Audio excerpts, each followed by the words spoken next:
children, it's Mrs. Lee here. It's assembly number 8 and it's the week beginning the 10th of June 2024. How are you? I hope that you are okay. Me? Well, thank you for asking. I'm okay too. I've got my sunshades on because it's quite sunny outside at the moment and I've got my fingers crossed because I'm hoping that it's going to stay all day. We shall see. Right, let me see you properly. Come with me, let's do the routine. What's the time, Mr. Wolf? Look, I can only see one hand and it's the long hand, which is that's right, it's the minute hand. It's pointing to the 12. I know, that's right, it's o'clock. Now, I don't know if you can see it from that angle, but actually the hour hand is pointing to the 12 too. So I put them all together and I get, that's right, it's 12 o'clock. Now, we could have 12 o'clock midday when you might be eating your lunch, or we could have 12 o'clock midnight when you should be fast asleep. Now, we're in the month of June. Our language of the month, this month, is Punjabi. And the lovely Miss Reed has found some children that hear and speak Punjabi at home. And the way to say hello is to say Sat Sri Akal. Sat Sri Akal. Can you say Sat Sri Akal? Sat Sri Akal, and that means hello. Hopefully, fingers crossed again, I've said that correctly. If not, come find me. And if you've got anything at home that is related to Punjabi and you can bring it in, we'll put it on our display. Thank you. Makaton sign of the week, it's changed. The one that's very, very important to us, I don't know if you can read this word, it says friends. It's a really easy sign. Friends. Can you sign friends? Friends. Now we all like having friends. What in our school helps us to all have friends? Yes, that's right. It's our golden rules. We have 7 of them, don't we? And they're here to keep everybody happy and safe. And if you're using them, you're being very helpful, but it will also get you friends. And we all love having friends, don't we? Mrs. Lee has left out the display all about water, and last week Mrs. Lee didn't do an assembly. I ran out of time. So this week I would like to do more about water. So, it's World Oceans Day on Saturday. Now, that's already passed, but that doesn't mean to say that we can't still think about all the water, the oceans, the rivers, all the seas, all the different types of, we call them bodies of water. If we look at our globe of the world, can you see there's loads and loads of blue? And we've been learning, haven't we, at the moment about Antarctica. Down here, we've been learning about this place where Robert Scott went, and it's right at the bottom, isn't it? It's a long, long way away from where we live. Now to get there, there's lots of water, so you'd have to get there by, that's right, aeroplane, or as Robert did, by boat. Can anybody remember the name of the boat? Brilliant if you can remember the name of the boat. The rest of the world is made up of lots of oceans and seas, all the way across Indian Ocean, Atlantic Ocean, the Pacific Ocean, and there's lots of seas as well. Maybe some of you might be lucky enough to go into the Mediterranean Sea this summer if you go on holiday and you go over to somewhere like Greece or over to Spain or somewhere like that. Anyway, lots and lots of water on our planet. But unfortunately, and you may already know this, there's lots of, can you read this word? Plastic. There's lots of plastic that's not just on the land, but it's also floating in the sea. I'm going to show you a picture on the back here. Can you see that? Now that's lots of things that have been taken, it's a photograph that's been taken underneath the sea, the ocean level, all the things. There's things that have come from fishing, like fishing nets and stuff like that. But there are also lots of bottles and plastic bags. I love this. This one's really, really good at showing you that if you drop a plastic bottle outside and you leave it, after 1 month it's still there. Nobody's picked it up. After 6 months, maybe the seasons have changed, it's getting colder, but it's still there. After 1 year, it will still be there. In fact, many years later, water bottles that are left, that are made out of plastic, will still be there for years and years and years. Because, here's a lovely word, they don't biodegrade. Plastic is very, very durable. It's long-lasting. And it's great for things like our chairs. Have a little look at the chairs in the classroom. They're made out of plastic, the seats, and that's great because our chairs will last for a long, long, long time. So your bottom goes on it, my bottom goes on it, and years and years and years to come, when there's other teachers and there's other children in this school, their bottoms can go on those seats as well, because we look after our property. Do you remember? It's one of our golden rules. But if that chair was in the sea, would that be a good thing or not a good thing? It's not a good thing. Now, I've been watching television. I don't know if you watch any television, especially on the news, and they've been talking a lot about all the plastics and the things that they find in the oceans that are harmful. Now, they're harmful to the animals and they're harmful to the people. In fact, they're so harmful that they're starting to erode, all right? And there's coral.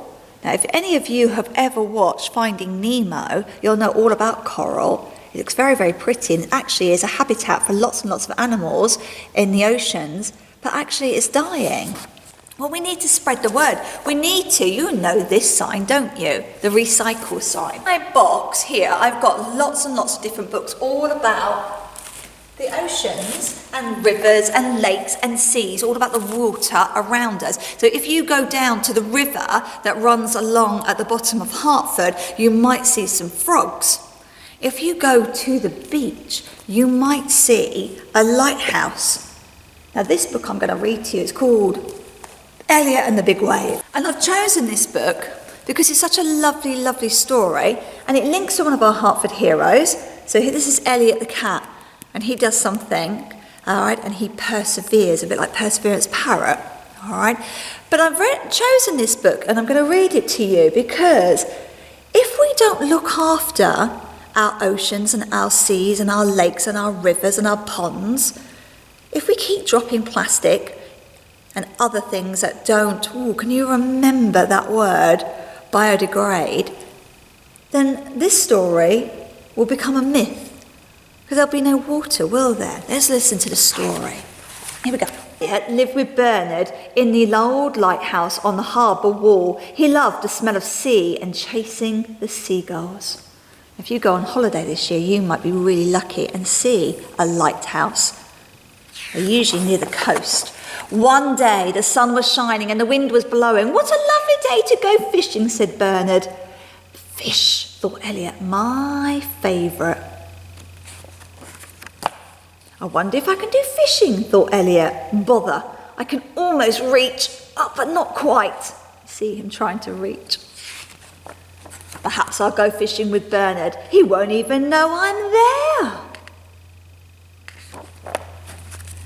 Out at sea, there were lots of fish that didn't want to be caught. Bother, bother, I still can't reach, thought Elliot.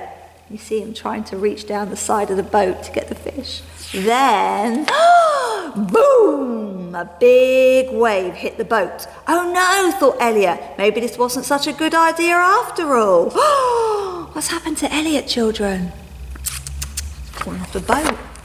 Down went Elliot, and down went the bucket, and down went the mop. Bother, bother, bother, thought Elliot. I still can't reach the fish.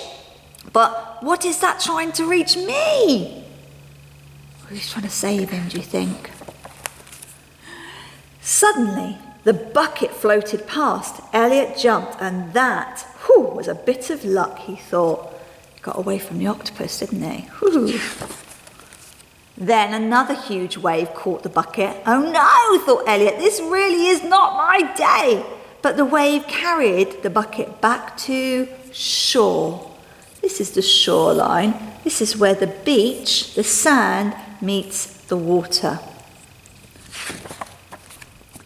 And it tipped him out onto the beach. Elliot decided that was quite enough fishing for one day. He ran along the beach, up the steps to the harbour, and he raced all the way home.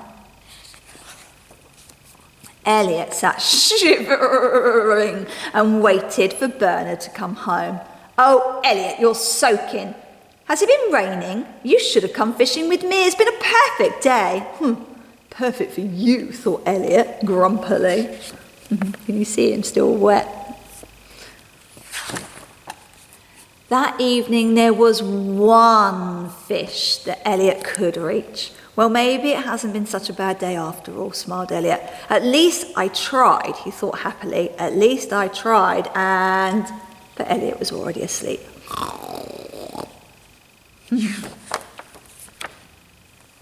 How lucky was Elliot to be able to go out on the boat and go along with Bernard in the sea. Wouldn't it be a shame if we couldn't get out because there's so much plastic in the seas and the oceans? Oh, do you think you can help? It would be so great if everybody could help to make sure that there's no plastic in our oceans, no plastic in our seas, no plastic down by the river, no plastic in our ponds, making sure that we recycle. Do you remember that recycle sign? Here it is. We recycle and make sure that they don't go into the waters. Thinking about recycling and being helpful, children. Oh, look what I've got here. Now these are jars. Some of them are glass, some of them are plastic, and we're recycling these because of this one used to have onions in it, but it hasn't got any onions in it anymore. What's it got inside it? Oh, sweets. Now this one, I don't know what had in it before, but it's got some beads and some string.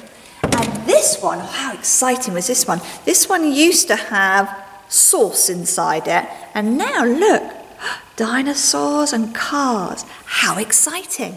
Now we are trying to collect as many tombola jars, these are the tombola jars, as we can. I don't know if you remember, if you're in classes 1 and 2, we counted them over by where Mrs. Aldridge usually sits, and we had quite a lot, didn't we? But do we have enough? We haven't got enough. There's 180 children in our school.